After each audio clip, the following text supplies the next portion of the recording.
آخری جو چیز میں آپ کو دینا چاہتا ہوں، یہ حدیث جب آپ کو کوئی مسئلہ ہے نا، اس کو انشاءاللہ اپنے سامنے رکھیں۔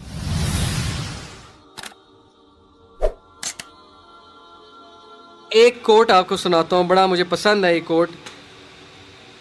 اشفاق احمد رحمہ اللہ ماشاءاللہ بہت بڑے ادیب گزرے ہیں، وہ کہتے ہیں کہ کبھی بھی کسی انسان کی طرف سے اپنی ناقدری پر نہ کڑنا، کبھی بھی کسی انسان کی طرف سے اپنی ناقدری پر نہ کڑنا، کیونکہ قدر و قیمت کا تعین ہمیشہ وقت کرتا ہے اور درجات اوپر متعین ہوتے ہیں۔ یہ بات یاد رکھیں، درجات اوپر متعین ہوتے ہیں۔ اگر انسانی رویوں میں الجھو گے تو زندگی بھر الجھ کر رہ جاؤ گے۔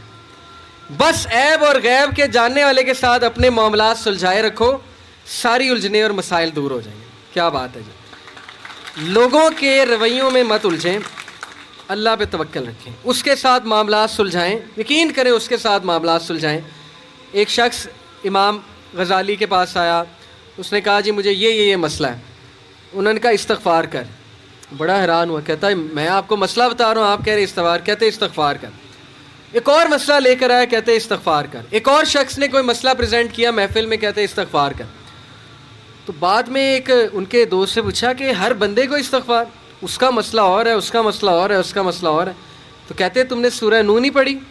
حضرت نوح کیا کہتے ہیں اپنی قوم کو کہ استغفار کرو، اللہ اولاد دے گا، اللہ جو ہے وہ مال دے گا، اللہ تعالیٰ رزق دے گا، اللہ تعالیٰ کھیت دے گا، باغات دے گا، بارش برسائے گا۔ ہر مسئلے کا حل تو استغفار ہے۔